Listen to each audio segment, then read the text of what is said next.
Hey, everybody, welcome back to another edition of the Transformation Leaders Podcast. My name is David, and Sean Ennis, my co-host, has joined us today, and we have a special guest for you.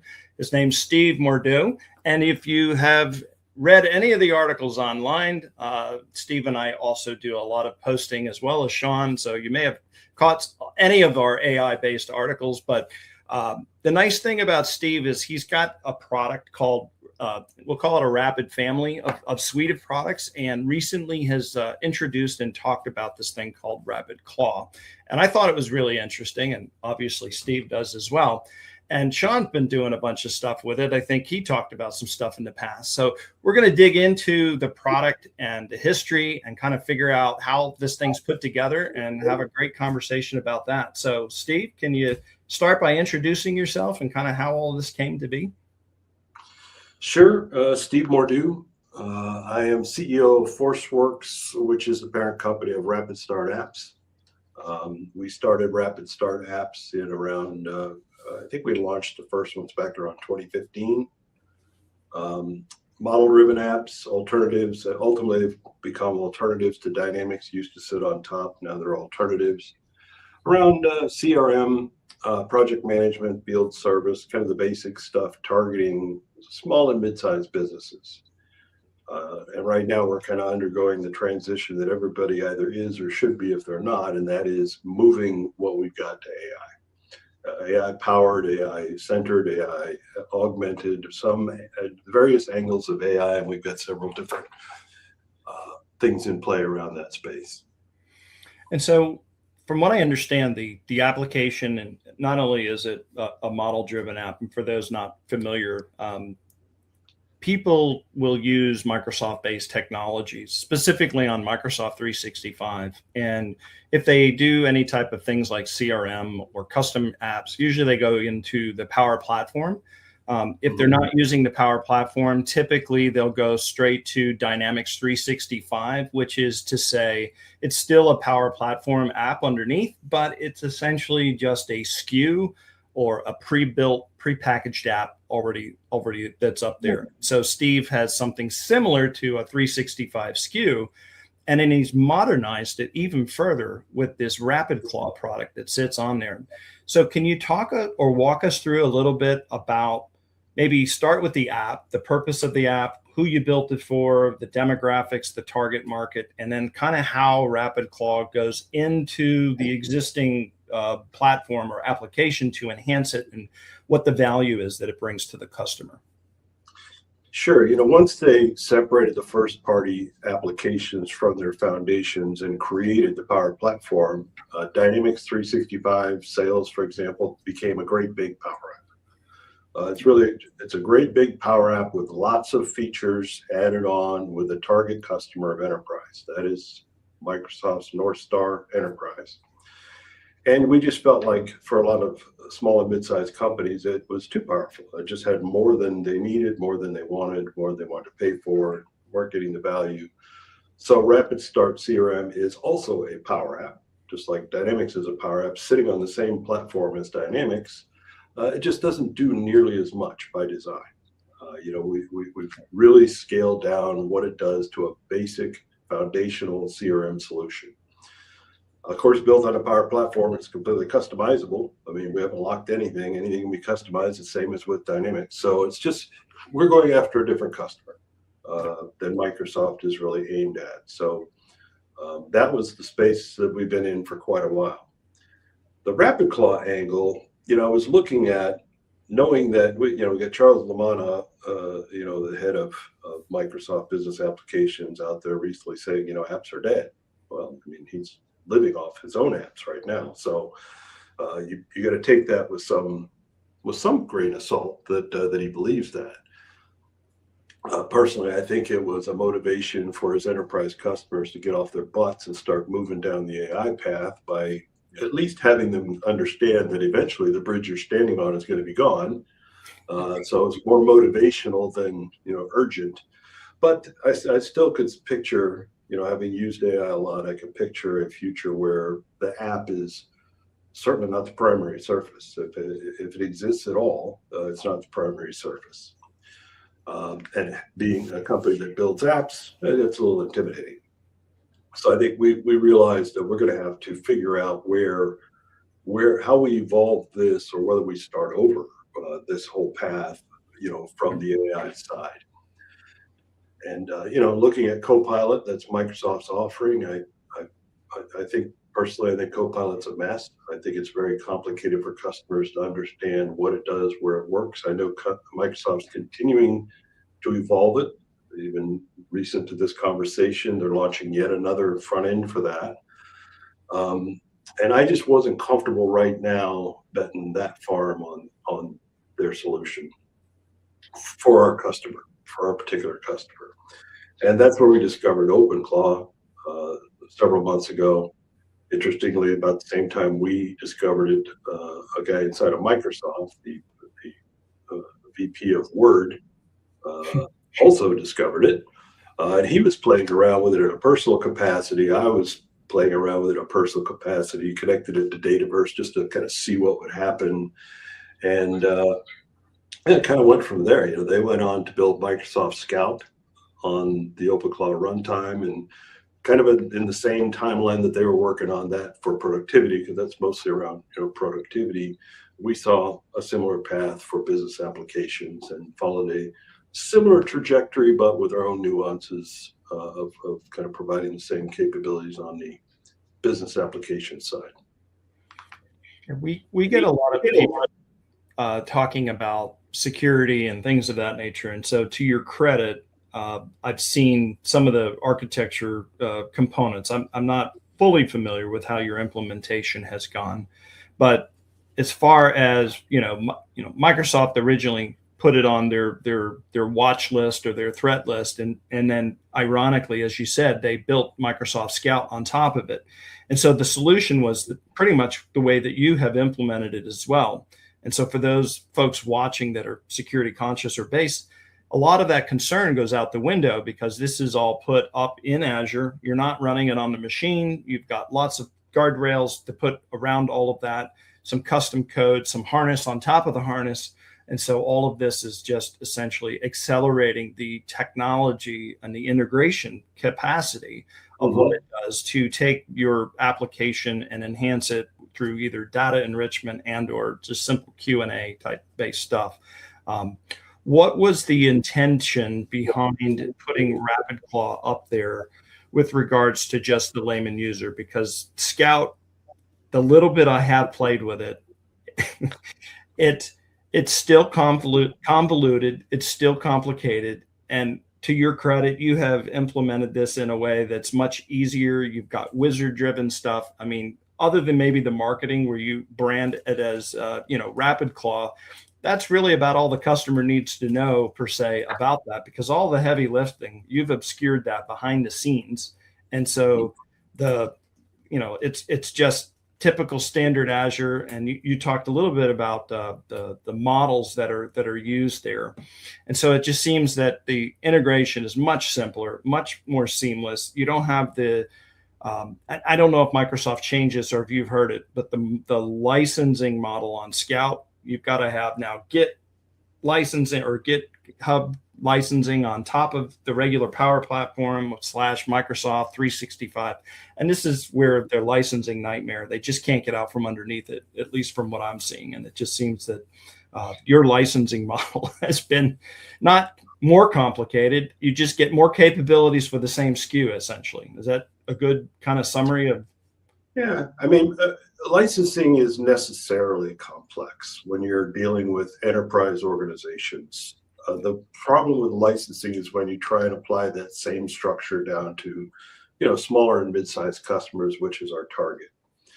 And when you talk about why we built this the way we did, is because we know who our target is. We know what our target cannot tolerate. We know what our target's prepared to do. We know that our target doesn't have a 50-person IT department, and we know they don't have a training department. They don't have those kind of resources, but they have the same needs. They have the same needs and requirements at a smaller level.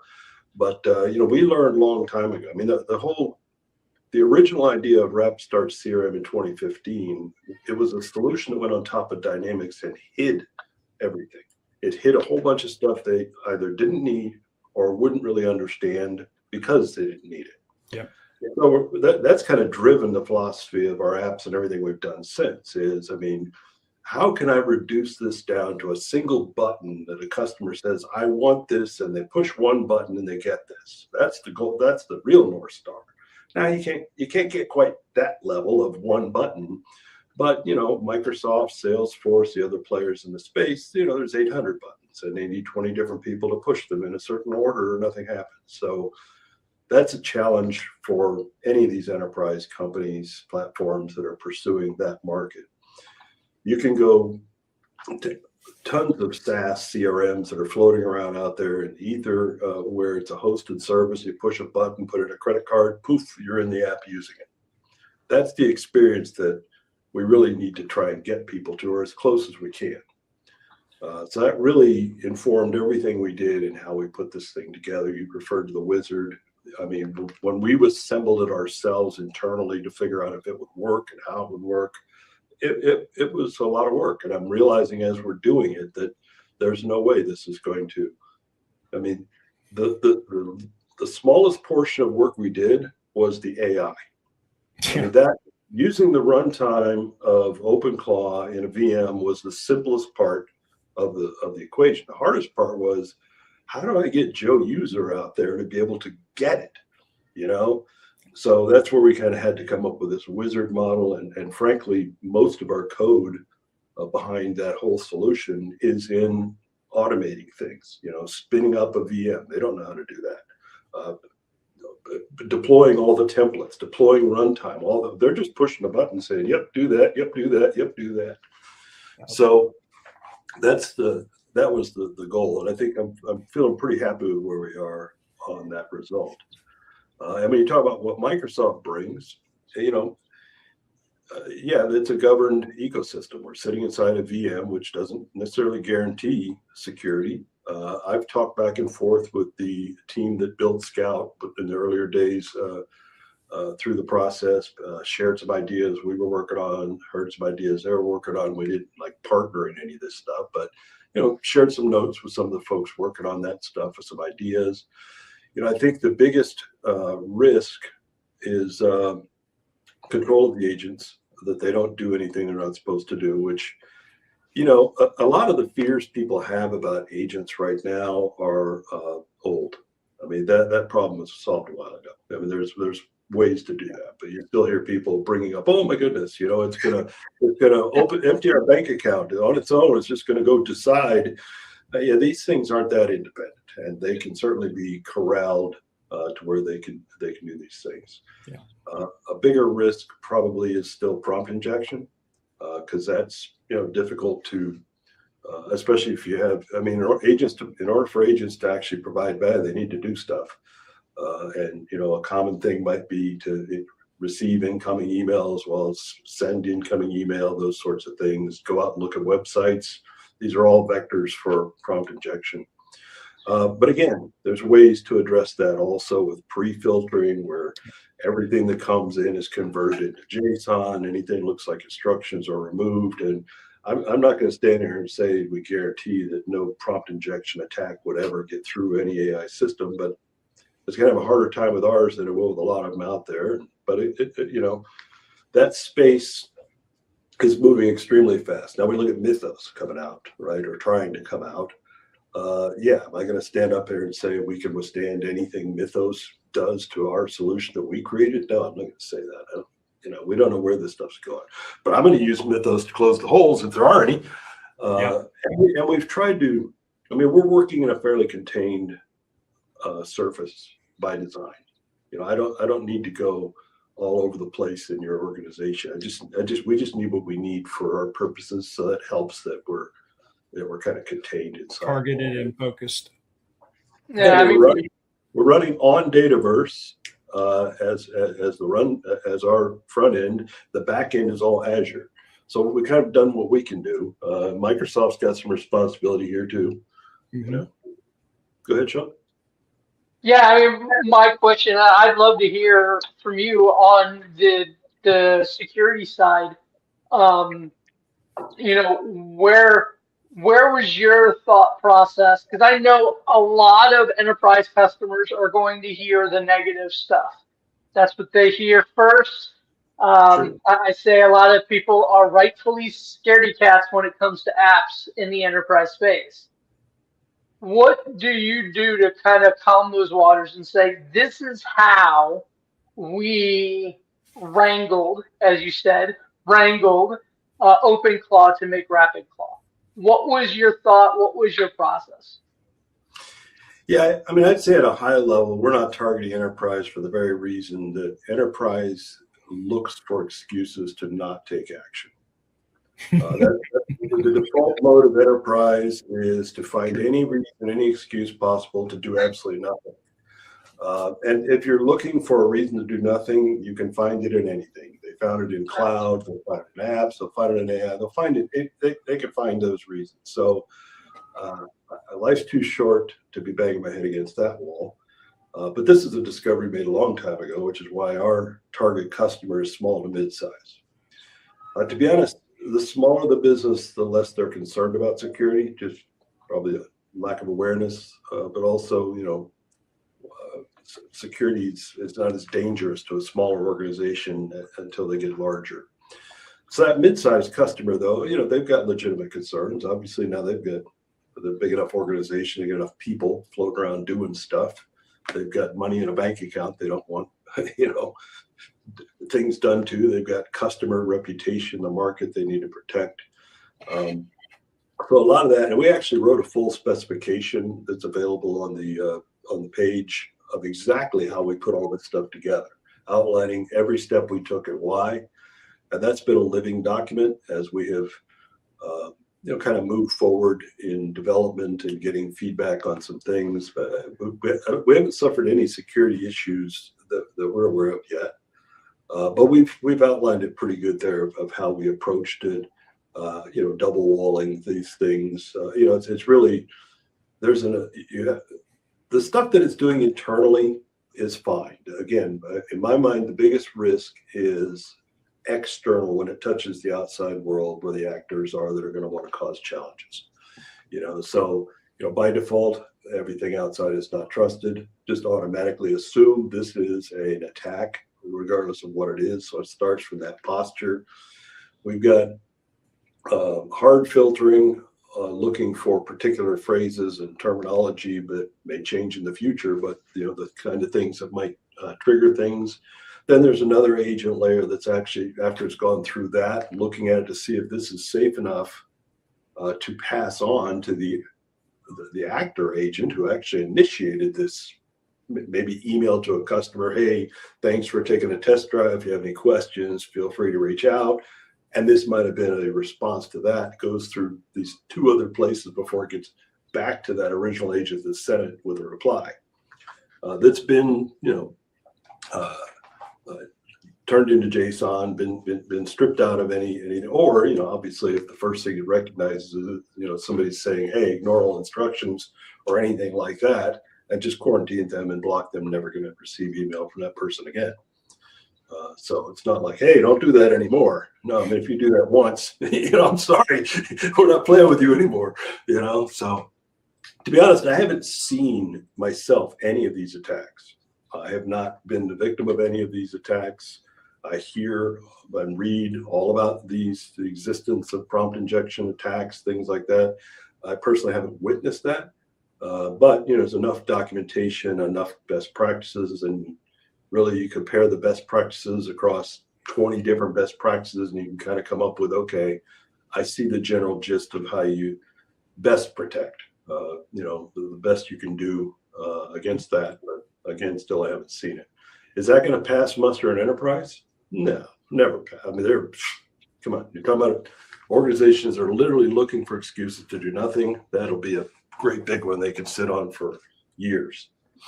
How are you solving the problem of visibility regarding uptake of the product, either as a whole? So, before RapidClaw was introduced, you had your Rapid CRM, Rapid, ABC, within the Rapid family. But anything that we've talked about on the show, people, whether it's enterprise or even SMB market, it really comes down to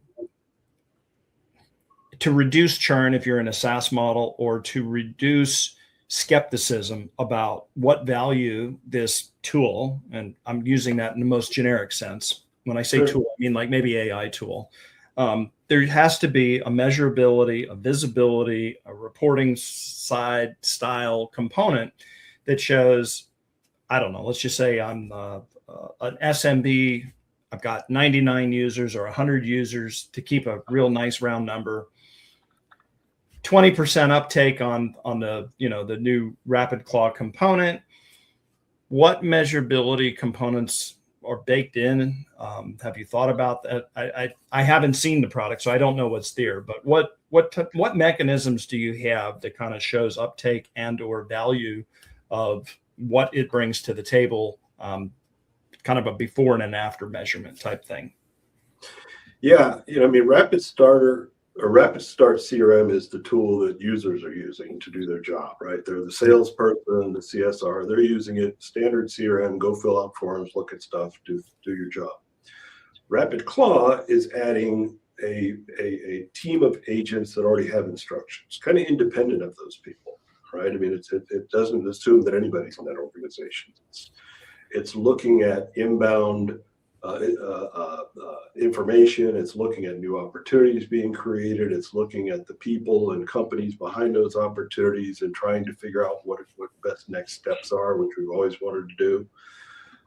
And then, potentially executing on those, right? I mean, it's deciding, we're not throwing people into a funnel that automatically, after 3 days they get this form email, another 5 days to get another. AI is kind of making the decision that, I see enough signals going on around this thing that I think this person needs to be contacted. And here's what I think we should be telling them. And then, if you'll set it up the way you've got all the guardrail controls yourself in the command center. So you could, and the way I set it up was initially there was a test email. So we turn all the agents on live. Go ahead, knock yourself out. But every email they send, as though it's going to you, addressed to you, is actually going to this test box. So we can sit here and watch, for a week, whatever it takes to get comfortable. Okay, I see the messages they're sending. Are these the right messages? Do they make sense? Is it stupid? Is it smart? Is it good? Is it quality messages? Didn't take very long to say, okay, take that one off test mode. So you got complete control. That one, the one that's responding to test drives of our apps, is doing perfect. Take that one off test mode.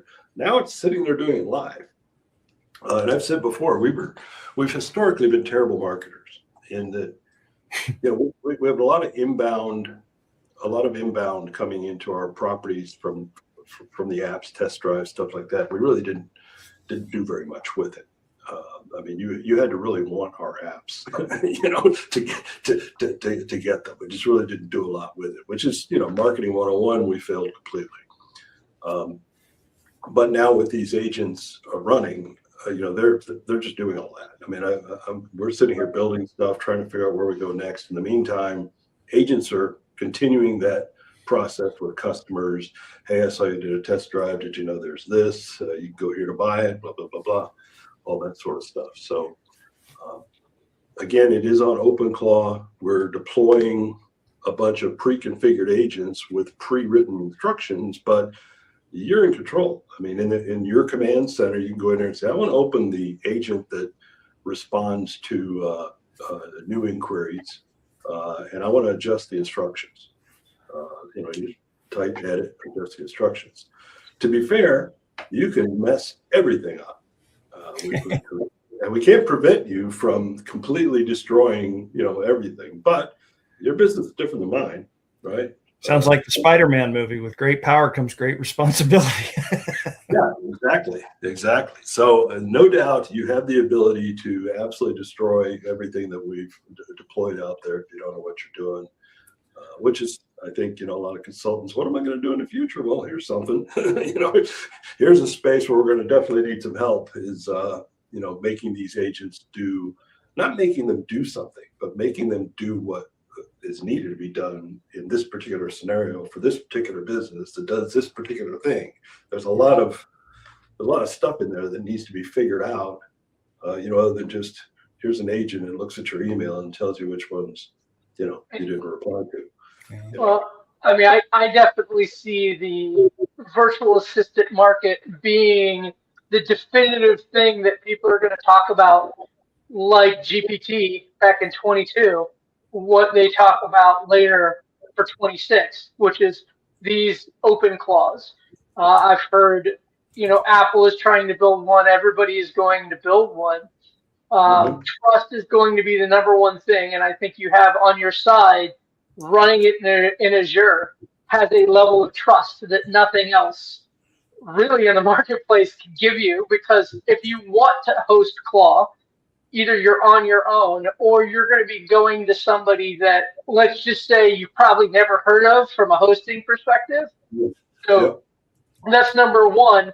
But number two, I really have said this before, and I'll say it again. Virtual assistance is just another layer of infrastructure. And your last statement really clarifies that. Unless you know what business problems you're trying to solve, it is a play toy. And play toys, I don't know about your experience with Legos, but when you step on them, they hurt. Right? So, again, you may want to have a thought about, okay, what business problem am I trying to solve? Sure. I can tell you from an executive perspective, having a virtual assistant that will check, filter, look at your email, alert you on the email that's important and not on the stuff that is not important, is probably the most important thing for executives that I've talked to. They get thousands and thousands of emails a day. You look at their Outlook and, the number at the bottom that says how many unread, it's in the millions. That's the business problem I've heard a lot of executives talk about. Another problem that I have seen, it just comes down from being able to just keep track of what a team is doing and looking at the performance reports and all the metric data for people. One of the dying breeds right now is the middle manager. They're expected to manage 10x what they've done in the past. I think these kind of solutions really do help be able to monitor what's going on, collect, hey, this is what this person is doing, this is what this person's doing, and just try to make sense and come up with a list of questions that they can ask. There are so many use cases for virtual assistants. And when customers do go down these roads, there's a lot of opportunities. And have you been hearing a lot about what people are using RapidClaw for right now? It's only been out for like a month, so I haven't. We've been getting feedback from some folks here, but I wouldn't say we're far enough down the path to be able to kind of assess what it's doing. But I will say, to a couple of your other questions, customers are not thinking big enough. The scenarios you described there are of value, of personal value, but they're low-hanging fruit. And at the end of the day, they're not moving the ROI needle inside the organization, which is okay right now while AI is all subsidized, right? But when all the subscriptions go away, which they will, and all of your usage of AI is on an API, which it will, and what was costing you $200 to accomplish is now going to cost you $3,000 to accomplish. A whole bunch of these use cases are just going to disappear. They're going to have to, because you can't justify that expense to read the executive's email. Just not worth it. So that's coming eventually. We're in kind of a honeymoon right now with AI because of this subsidizing. I'm telling any builders out there, build now. Well, it's build now while it's as cheap as it will ever be. And I think one of the other challenges that we have with users, and you mentioned earlier about asking questions, they really don't know the right questions to ask. They don't understand what AI is capable of behind the scenes, and they're like asking, how many opportunities do I have? Okay, it comes back. You have 12. Oh, that's really cool, man! Did you see what AI just did? I mean, their expectations are way too low, and none of those are going to justify the future cost of this stuff. So they need to. There's a huge difference between a chatbot that is, connected to a bunch of data in your organization with a chat box that you can ask questions of. That's where this stuff has evolved from, right? I mean, the original ChatGPT was a chat box trained on a whole bunch of stuff on the internet. You could ask questions and give you answers. Now the corporate version is it's really trained on, your corporate data as best as it can be, and you're asking questions of that data. But people don't know the right questions to ask. And that is not enough value. It is not enough value to allow everybody in the organization to ask questions of the data. Is there value? Yeah, but it isn't enough. The next level, which is what OpenClaw brings in, is this idea of an agent as opposed to a chat box, right? An agent, you can give instructions to an agent and it can execute. This was the scary part. This was the scary part for a long time was, I can't have some AI out there, suddenly emailing my customers. Lord knows what it might say. Well, this was in the days where, and we still have a lot of people whose only experience with AI is ChatGPT free, the free plan of ChatGPT, and can't imagine how they could possibly use that experience inside their real business. Well, you can't. I mean, you're using the toy. You're using the toy of the toys, There's a whole nother bunch of capabilities here that are actually, business grade that can add real value. But I think that's the key for people is that we're all thinking too small. And we can afford to now. But these AI companies aren't making any money. The investment, I mean, this is going to have to change. I mean, people don't subsidize forever. They subsidize to get you hooked. They subsidize to get some market share. They subsidize to start a flywheel turning, and then they stop subsidizing. That's coming, Mm-hmm. Steve, one of the things that I do when or that I have at least on my site is an AI assessment tool. And through looking at some of the ideas and stuff that are filtered out, I still do something that I actually implemented, I don't know, it feels like 2 or 3 years ago. There's a legacy technology by Google out there that many people have forgotten about, and it's still there. And when you use it with AI and AI workflow automation tools, even in your tool, I think even your customers could definitely benefit. And because each customer possibly is in a different vertical, even customers within the same vertical, they have different signals that they're looking for from their competition, or different things they're looking at as it relates to supply chain, or I don't know, whatever's important to their business. But the point is there's some niche things. And so the best kept secret that's not a secret, it's of age old, is Google Alerts. And you can use a Google Alert to provide a Google search. And instead of it sending you an email, you simply flip a switch to an RSS feed, which then you cannibalize by AI. It reads the feed in real time and it assesses that. And you build a corpus of information around what you need alerts in and on or around. And you build this live real-time signal-based thing. And so whatever's important to the business, I have built, if you go to even to my website, I have something called ainews.davidsoden.com. And that same engine, I use Google Alerts on the back end to look at specific signals in specific industries. I bring all that together, I massage it, I summarize it, I do whatever. But the point here is that by using AI to leverage what's going on in the world, what's important to me, whether it's as a business. There's persona-based type research that you can do, CIO, CFO, whatever. And you can build this whole corporate dashboard so that you have a landscape of what's going on immediately in real time. And so this gives you the information, because data is king. If you're a leader and you're trying to make a business-based decision, you need to make a data empirical-based decision about what might be going on. And so a lot of times people are still reading the newspaper, they're subscribing to articles, they're scrolling on LinkedIn to see what's there. And of course, it's, point of view or perspective, and somebody's trying to sell something.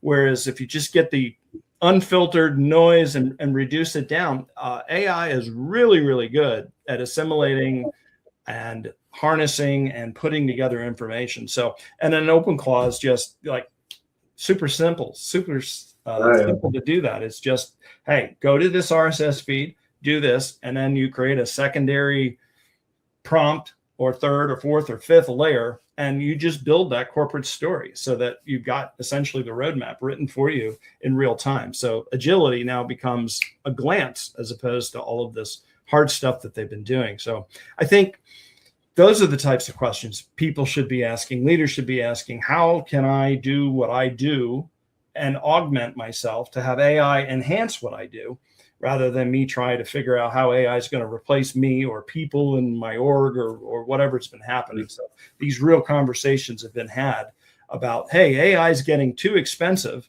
because there's so many gates, so many layers that they figured that they had to do.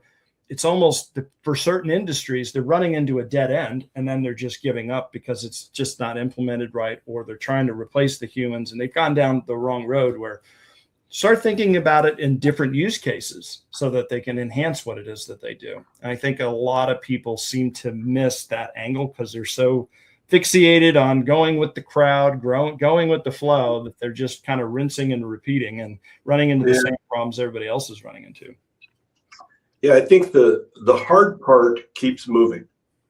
What was the hard part 3 months ago is now not even something we think about, but we have new hard parts, right? The hard part keeps changing shape and moving across the space. And the space is moving very faster, and it seems to be accelerating in how fast it's moving. I mean, when you think about RapidStart CRM, has been around for 10 years, basically with just tweaks, right? We went in, tweaked a little bit here, added a capability because of a new feature that was launched, deprecated something that was no longer supported, just tweaks. But the basic thing is the same. That's not the case with AI solutions. I mean, RapidClaw, that'll, in 2 months, that's maybe a little longer, I hope, but in 2 months, that's going to look like a Quake toy. Yep. Unless you continue to evolve it. And we're at a point where the expectation, at least of those in the space, the expectation is rising very fast too. So what today we look at and go, man, that is amazing. 2 weeks from now will just be normal and kind of boring. And what have you done lately? Will be the new thing. So where this hurts folks like us who are in the builder side is that there's no such thing as build and maintain anymore. It's build and then rebuild, and then rebuild again, and then rebuild again. It's a continuous rebuilding. There's no maintenance level. There's no maintenance. I mean, that's where we used to make money, right? You spend all the money building something, launch it, sit back and make money with a little maintenance and tweaks while you're making money. Well, that part's gone. Now we're just building continuously, which is a little frustrating. But we don't, I do think that there's the potential that the acceleration of these models will slow down because of the Fable incident. Yeah, I think that what Fable demonstrated, rightly or wrongly, is that a government can come in and say, okay, I'm putting the brakes on this, right? They apparently reached a point, whether validly reached it or not, where the government decided, we need to turn this off. But it shows you the government can decide to turn something off. Well, all these models are converging. They're all going to be able to do what Fable, Mytho, they're all going to be able to do these things in a very short period of time. So are they all going to hit that same wall and all be shut off?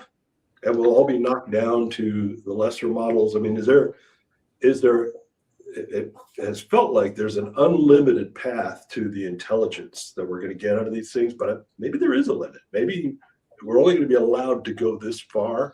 And I think we may be getting very close to that, very close to that limit where that's as much as, I mean, it's a lot. I mean, we're able to do amazing things today, but we may be nearing the end of.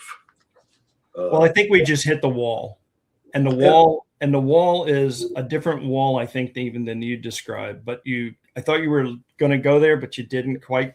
So I'm gonna take it all the way there, just because I feel like I need to get on my conspiracy bandwagon here for a second.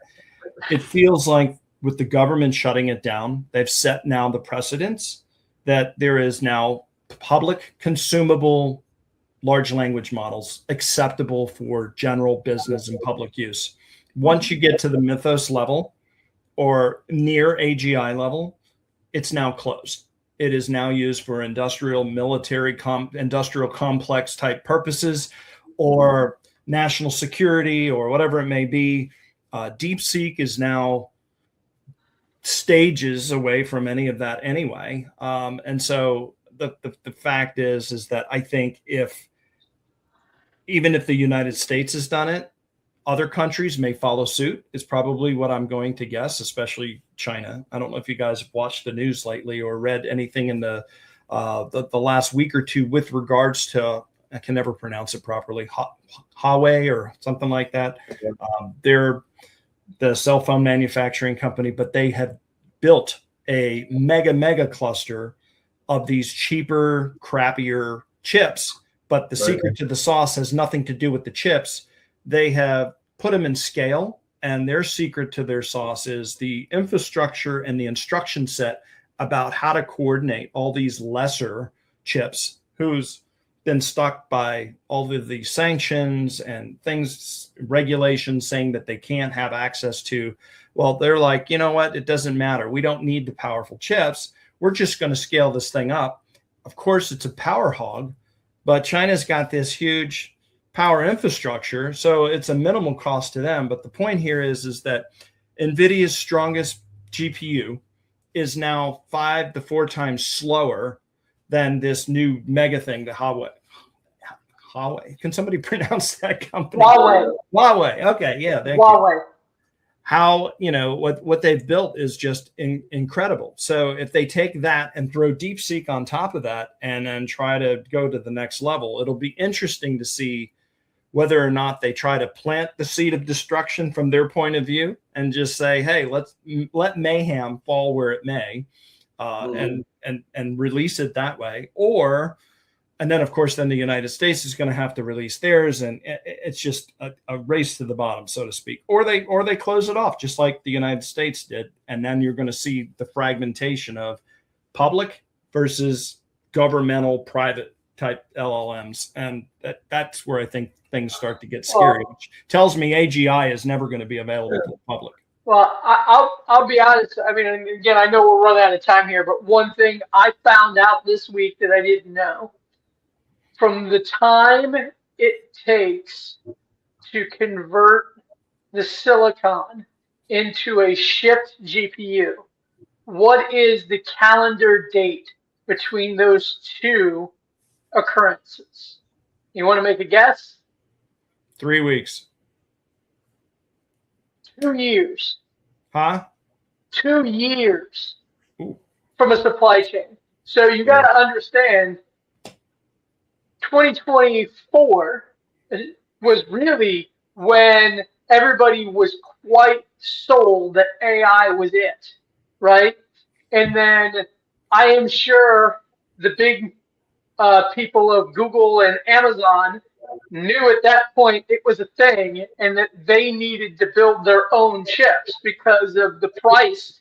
98% profit is what I understand NVIDIA sells their chips. Wow. So I think the future of AI is going to be affordability. Everybody focused on market share. Now it's going to be how can we profit off of it?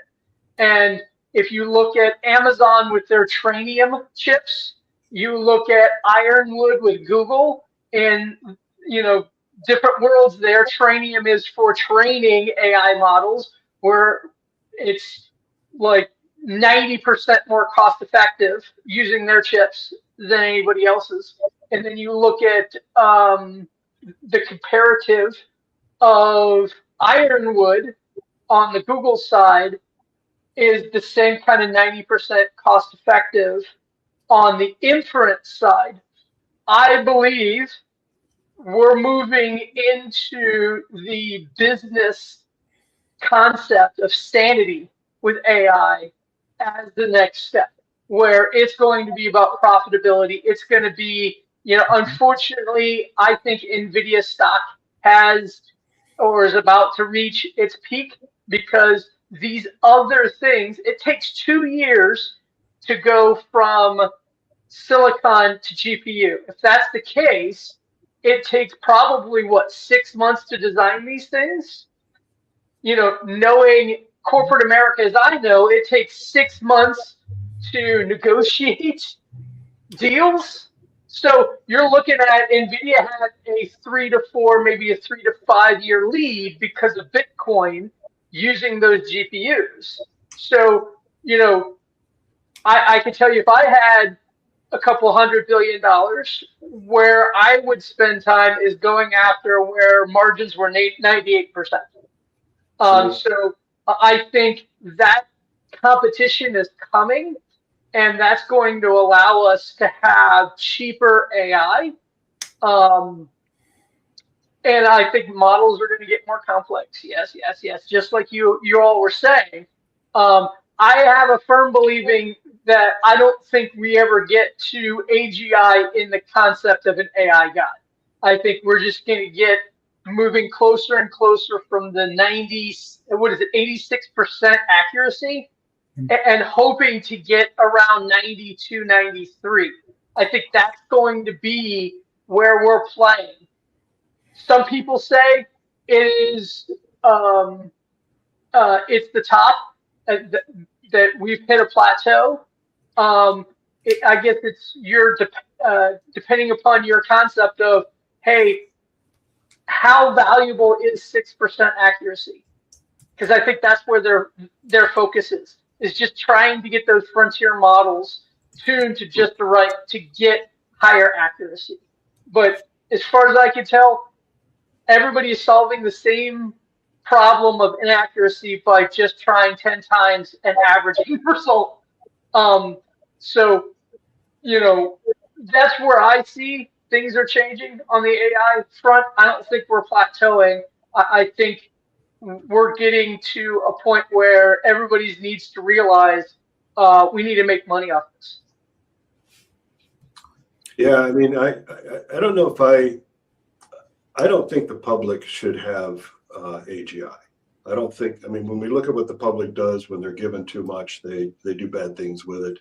I don't think there's any upside in government, military, et cetera. They're never going to let it happen anyway, which is maybe why we're getting close to a plateau in just straight on higher intelligence. But there's probably still some width area they can work in.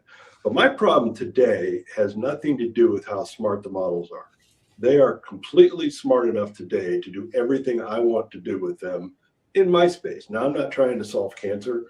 I'm not trying to fold proteins. I'm building business applications and stuff like that. So they're fully capable of doing that. Our biggest challenge isn't the intelligence of the model, it's time and coming up with the right ideas in face of what everybody else is thinking as they're looking at all this stuff. So, I try and look at everything. Yeah, whatever happens in China happens in China. I can't influence or have any effect on the outcome of that. So what can I influence and have out and what I'm doing for myself and my business? So I kind of stay focused on where is that. Right now, I got no complaints with AI. I got no complaints with the cost, which we said before. I think those subscriptions are going to go away and the costs are going to go up. What will eventually bring them back down will be massive data centers coming online, which take a long time to build. But once there's enough of that out there, naturally, that cost will come down. We're all paying a premium right now because compute's so high, and rarity of chips, as you said, stuff like that. But those are all, I mean, that's what entrepreneurs do, right? Is they look for those gaps, those blockages, and bring resources to solve them, because that's where they'll make the 90% and 8% margin, is by finding those gaps. And so I'm confident that they'll eventually be solved. But like I said, in my mind, what it does today is everything I would need it to do. That's not my blocker. My blocker is not that it's not at 96% intelligence. It's smart enough. The blockers for me lay elsewhere, and probably for most of the people in our industry too. You know. Steve, where can people find more information? Is this the correct site? That would be the place to start. You can see we got RapidClaw right up there in the top menu where we're talking about that. We've also launched, which I'll leave you a little teaser, a new application in the last couple of days called RapidStarter, which is the CRM that builds itself. Nice. This is a hosted service. This is closer to that idea I told you about. You go to a website, push a button, and use it. Basically, the concept is all of your CRM information already exists in Outlook and your calendar across your team. So we're going to go look at all that stuff, figure out what of that is CRM related, and just build it for you. So that's something people should be looking at. Getting away from the per user model, which everybody's going to have to do eventually. So. And then I assume they just fill out the form here, and that you, excuse me, I'm losing my voice, that you or somebody from your team will get back to them? Yes, a RapidClaw agent will respond. Nice. Yeah. Well, they can actually give it a shot for themselves and take it for a test drive. Also saw that you had a video up there too, so that would be something interesting to watch as well. Anything else that you want folks to know before we wrap up, Steve? No, I think it's been a good chat. I'm kind of doing the tour now, getting around on some podcasts, and I mentioned before we started that you were one of the early influences for me back in February of 23. I think you had you were on the cutting edge in our space anyway. I've launched some AI stuff. Yep. And kind of helped open my eyes. So I appreciate that. You point the direction, at least shining the flashlight in the direction where we're all going now. Yeah, AI was not too many places, and I was like, you know what? This is just APIs at the end of the day. Let's just plug it into the Power Platform. Let's wire it up. Let's see what this thing can do. And then people were like, that's pretty cool. So we're all tinkerers, right? Exactly. That's all it is. Well, for everybody watching the show, if you're not familiar, Transformation Leaders Podcast, we're here every Wednesday at 12 o'clock noon. Steve has got this really interesting tool and AI that's integrated within the Power Platform / D365 space. So if you're in the Microsoft stack and looking for something cutting edge and leading edge, give Steve and his team a call. Otherwise, you can catch each of us here again every Wednesday on the Transformation Leaders Podcast. And you can go to our website by visiting this very long URL. Unlike Steve, who has a nice short and condensed one, we've got a mouthful here. So we'll pop that up on the screen so you can see what that looks like. But Steve, it was a pleasure speaking with you today. Great following you online, and look forward to seeing all of the articles that you create. Thanks, everybody. Have a great weekend. Bye-bye. Thanks, guys.